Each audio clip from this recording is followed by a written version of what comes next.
하박국서 1장을 보겠습니다. 오늘부터는 하박국서를 상고하겠습니다. 본서는 레이지파의 배경을 가진 남왕국 유다의 선지자인 하박국에 의해 기록되었습니다. 하박국 선지자의 개인 신상에 관해서는 달리 알려진 것이 없습니다. 하박국 선지자가 활동하던 시기는 예레미야 선지자가 활동하던 시기와 거의 동일합니다. 본서의 기록 연대는 주전 612년경으로 추정됩니다. 이때는 북왕국 이스라엘이 멸망한 지 100년이 더 지났고 남왕국 유다가 멸망하기 26년 전입니다. 당시의 고대 근동 지역은 신흥 제국 바벨론의 급부상으로 격동과 파란을 겪게 되었습니다. 근동 북부 지방의 패권 국가였던 아수르 제국은 주전 612년 바벨론 제국의 침공으로 몰락 상태가 되었습니다. 주전 609년 아수르를 돕기 위해 갈그미스로 향하는 애굽 왕 바로너고의 진군을 유다나라 요시야 왕이 가로막다가 머깃도에서 전사하였습니다.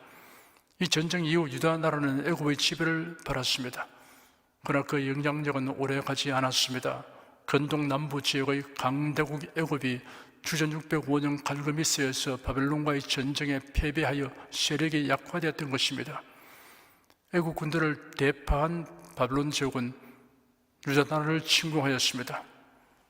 여호야김 왕을 쇠사슬로 결박하여 바벨론으로 잡아갔으며 귀족들과 사회 주요 인사들을 대거 포로로 잡아갔습니다.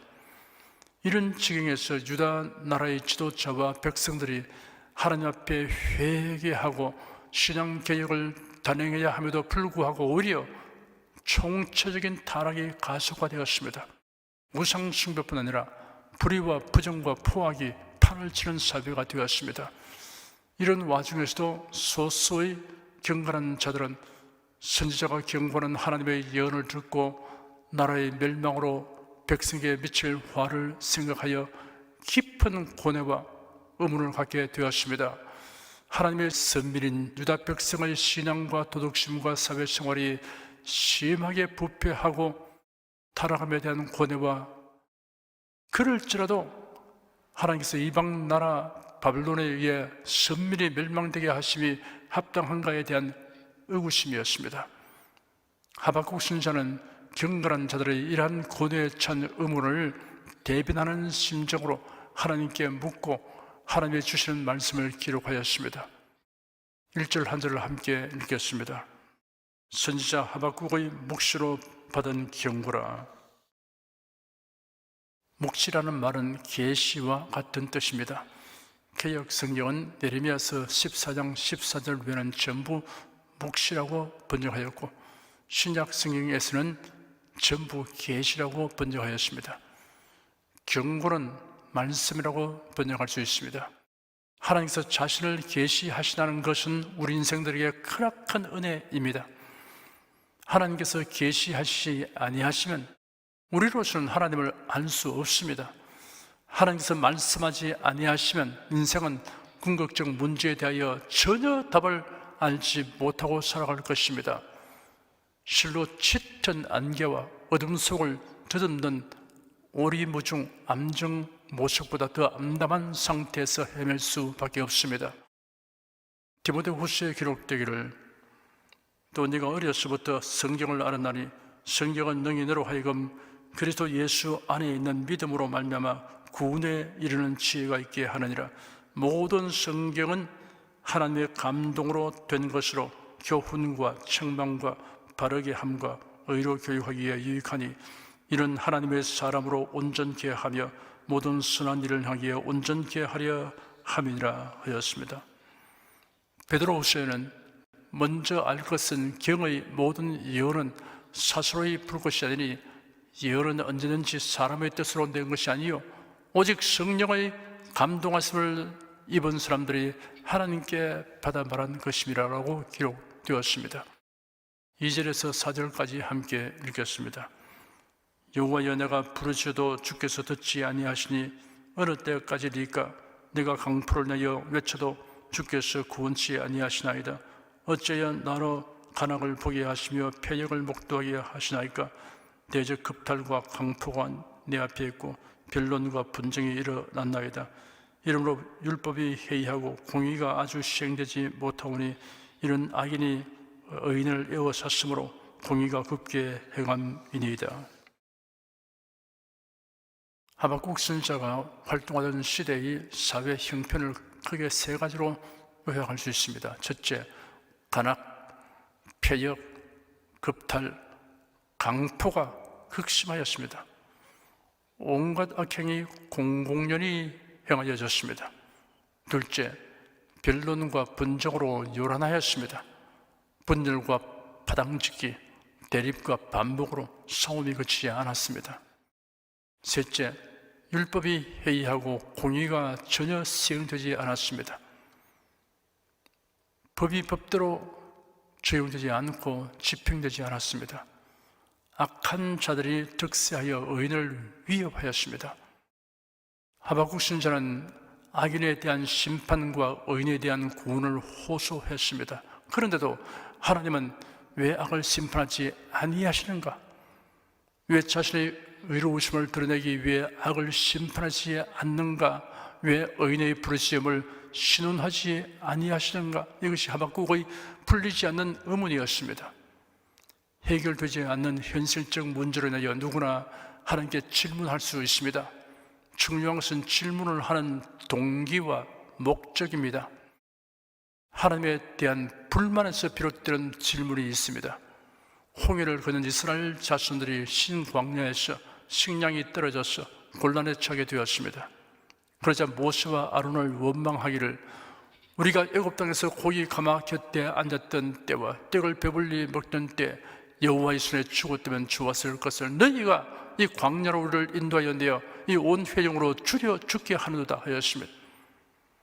긍휼과 자비가 풍성하신 하나님께서는 원망하는 이스라엘 자손에 대하여 인내하시고 하늘에서 일용할 양식을 비같이 내려 주시겠다고 하셨습니다. 그래야 하늘에서 만나를 내려 주셨습니다. 백성들이 신광야를 떠나 르비딤의 장막을 쳤습니다. 그런데 마실 물이 없었습니다. 그들이 모세를 대하여 원망하기를, 당신이 어찌하여 우리를 애굽에서 인도하여 내어서 우리와 우리 자녀와 우리 생축으로 목말라 죽게 하느냐 하였습니다.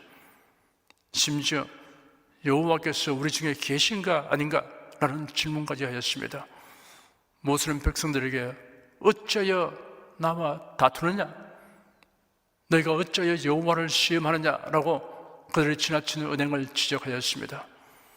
그들은 하나님이 보내신 구름 기둥 불기둥의 인도를 따라가고 있습니다. 이런 사실은 그들이 하나님의 인도 안에 있다는 뜻입니다. 그렇다면 어떠한 공경에 처해도 두려워하거나 낙심할 것 없습니다. 왜냐하면 선하신 하나님의 섭리와 계획이 그곳에 있기 때문입니다. 그러므로 하나님의 행하시는 권능을 체험할 기회라고 정의를 내리고 대처하는 것이 합당합니다. 하나님을 향하여 따지고 불만을 토로하는 식의 질문을 하는 버릇을 고치지 못하는 그들은 결국 광야에 버림받는 징벌을 자초하고 말았습니다. 답답함과 고통을 견디기 힘들어 호소하는 성격의 질문이 있습니다. 다윗의 이러한 질문이 시편 13편에 있습니다. 여호와여, 어느 때까지니까 나를 영영히 잊으시나이까? 주의 얼굴을 나에게서 언제까지 숨기시겠나이까 하였습니다. 하박국 선지자도 이와 같은 질문을 하였습니다. 여호와여, 내가 부르짖어도 주께서 듣지 아니하시니 어느 때까지리까? 내가 강포를 내어 외쳐도 주께서 구원치 아니하시나이다 하였습니다. 성도들은 답답함과 고통을 견디기 힘들어 하나님께 호소하는 성격의 질문을 하는 경우는 있어도 하나님에 대한 불만에서 비롯되어 따지는 질문을 하는 경우는 결코 없어야 합니다. 5절에서 11절까지 함께 읽겠습니다. 여호와께서 가라사대, 너희는 열국을 보고 또 보고 놀라고 또 놀랄지어다.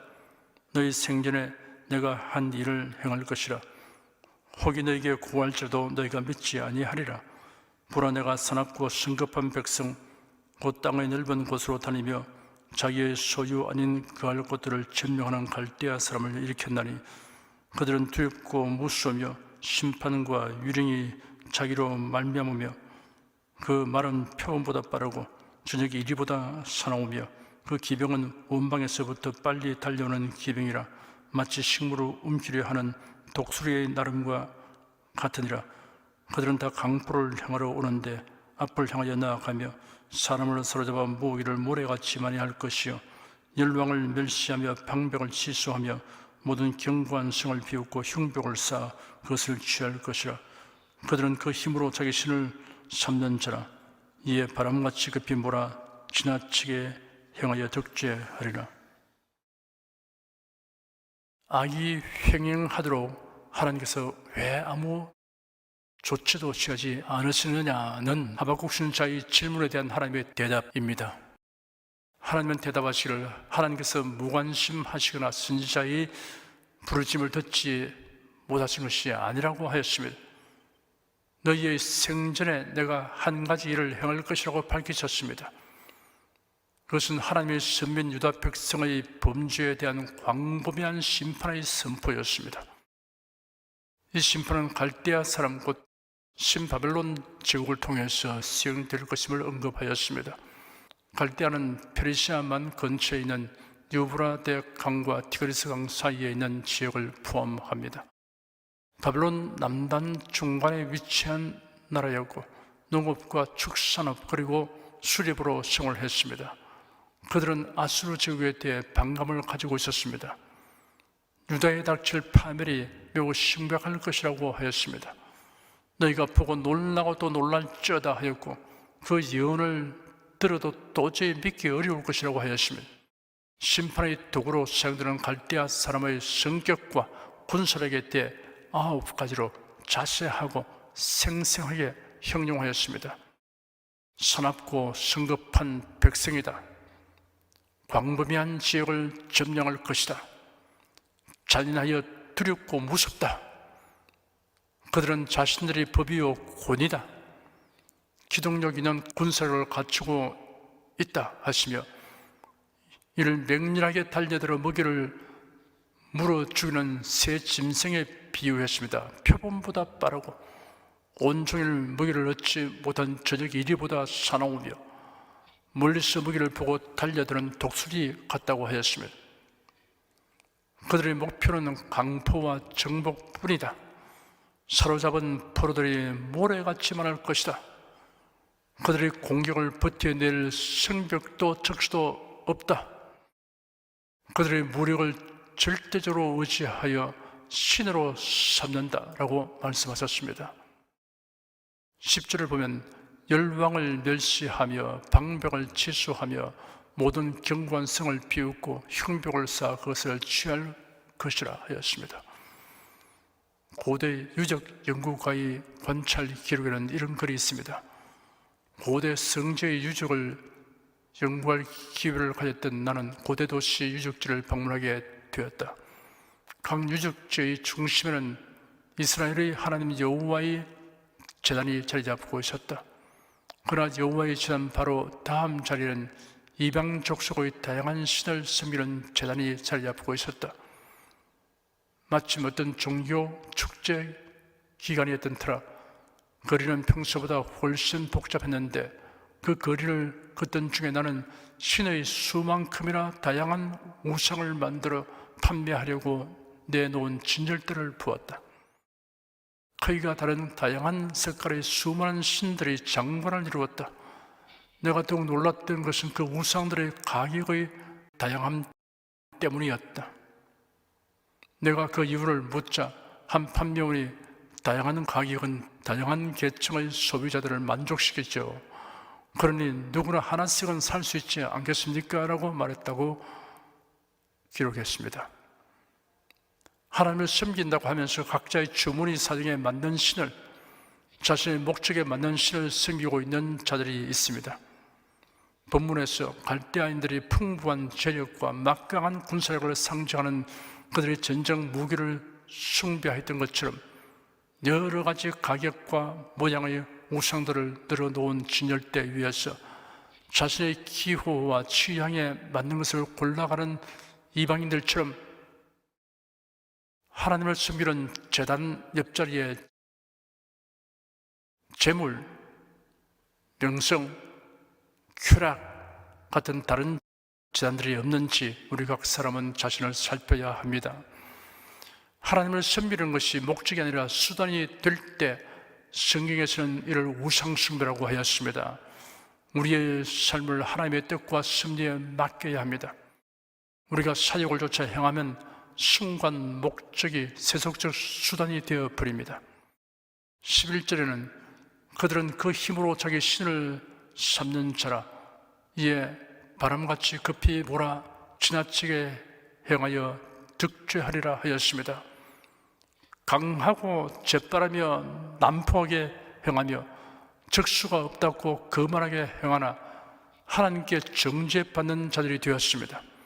비록 바벨론이 유다를 심판하는 도구로 사용되나 그들 역시 심판받게 되는 정죄를 받았습니다. 12절 한 절을 함께 읽겠습니다. 선지가 가로되 여호와 나의 하나님 나의 거룩한 자시여 주께서는 만세전부터 계시지 아니하시니까 우리가 사망에 이르지 아니하리이다. 여호와여 주께서 심판하기 위하여 그를 두셨나이다. 반석이시여 주께서 경계하기 위하여 그를 세우셨나이다. 하나님께서는 바벨론 사람을 심판의 도구로 정하셨습니다. 그들은 주께서 심판하기 위하여, 경계하기 위하여 세우신 자들입니다. 이것은 하박국에게 제기된 고통스러운 두 번째 문제였습니다. 왜냐하면 하나님께서 그렇게 악한 나라를 쓰시는 것이 그의 절대적 거룩하심과 어떻게 조화될 수 있느냐는 것입니다. 하나님은 불변하시고 영원하시고 신실하십니다. 거룩하고 능력이 많으십니다. 그렇기 때문에 유다를 심판하시는 것입니다. 그 심판은 패역한 바벨론 사람을 통하여 미칠 것입니다. 거룩하신 여호와께서 그렇게 정하셨습니다. 13절 한 절을 함께 읽겠습니다. 주께서는 눈이 정결 하심으로 악을 참아보지 못하시며 패역을 참아보지 못하시거늘 어찌하여 괴로운 자들을 방문하시며 악인이 자기보다 의로운 사람을 삼키되 잠잠하시나이까. 왜 유다보다 훨씬 악한 바벨론이 유다를 심판하는 도구로 서야 하는가? 오히려 그들이 하나님의 심판을 받아야 하지 않는가? 왜 악이 공의로운 하나님에 의해 쓸어버림을 당하지 않고 오히려 번영하는가? 선지자 하박국은 이것이 공의로운 하나님의 성품에 위배되는 것이라고 생각했습니다. 그들은 마땅히 심판받아야 하는 존재들인데 왜 하나님은 방관하시고 잠잠하시냐 하는 것입니다. 14절에서 16절까지 함께 읽겠습니다. 주께서 어찌하여 사람으로 바다에 어적 같게 하시며 주권자 없는 곤충 같게 하시나이까. 그가 낚시로 모두 취하며 그물로 잡으며 초망으로 모으고 인하여 기뻐하고 즐거워하여 그물에 제사하며 초망 앞에 분향하오니 이는 그것을 힘입어 소득이 풍부하고 식물이 풍성케 됨이니이다. 하박국 선지자는 다시 이러한 문제를 비유적으로 생생하게 묘사하여 제기하였습니다. 주께서 어찌하여 사람으로 바다에 어적 같게 하시며 주권자 없는 곤충 같게 하시나이까? 라고 질문하였습니다. 바벨론은 고기를 잡는 어부에 비유되고 유다는 바다의 어적으로 비유됩니다. 어부는 낚시와 그물과 초망으로 고기를 잡는 일에 열심을 내고 기뻐하시며 소득이 풍부하고 식물이 풍성해 드는 결과를 거두었습니다. 그리고 이렇게 한 도구들에 대해 제사하고 분양하였습니다. 이런 비유대로 바벨론은 낚시와 그물과 초망을 가지고 고기를 잡듯이 그들이 만든 무기로 군사적 활동에 열심히 했고 수많은 정복을 통해 부유한 제국을 건설하였으며 자기 자신들과 전쟁 도구가 가져오는 이성 없는 힘에 대해 경의를 표했습니다. 반면에 유다는 바벨론으로 말미암아 조직과 지도력을 상실한 무기력한 상황이 되었습니다. 이는 마치 바다의 의적과 주권자 없는 곤충과 같았습니다. 17절 한 절을 함께 읽겠습니다. 그가 그물을 떨고는 연하여 늘 열국을 살육함이 옳으니까. 선지자는 바빌론이 계속하여 나라들을 침공하여 약탈하고 사람을 닥치는 대로 마구 죽이도 되는 것입니까? 라고 질문했습니다. 우리는 이 세상에 악이 존재함에도 불구하고 하나님의 선하심과 하나님의 주권적인 섭리를 확신해야 합니다. 자신이 이해하기 어려운 개인의 일이나 역사적 사건이 일어났다고 해서 하나님의 선하심을 부인하거나 그릇되게 생각하지 않아야 합니다. 두 번의 세계대전 후에 전쟁의 전인성과 파괴를 보고 하나님이 살아계실까 하는 의문을 가진 그리스도인 학자들이 있었습니다. 악인이 잘 되어가는 것을 보고 자신의 믿음이 흔들리거나 상실되는 일이 없어야 합니다. 시편 73편에도 나는 거의 실족할 뻔하였고 내 걸음이 미끄러질 뻔하였으니 이는 내가 악인의 형통함을 보고 오만한 자를 질시하였음이로다는 구절이 있습니다. 자신의 이해 부족이 하나님의 품성에 변화를 미치는 일은 일어날 수 없습니다. 어떠한 경우에도 하나님을 신뢰하는 자는 그 믿음에 대한 상을 반드시 받게 됩니다. 하나님과 언약 맺은 나라가 타락하고 패역한 나라에게 멸망당하는 현실 상황을 두고 선지자 하박국이 고뇌에 찬 질문을 한 동기와 목적은 하나님의 성품에 대한 회의에서 나온 것이 아니라 하나님이 하시는 일을 온전히 깨닫기 위한 탐구 자세에서 비롯된 것입니다. 기도하겠습니다. 의인이 고난을 당하고 악인이 득세하는 것을 볼 때 우리의 이해력은 난관에 처하게 됩니다.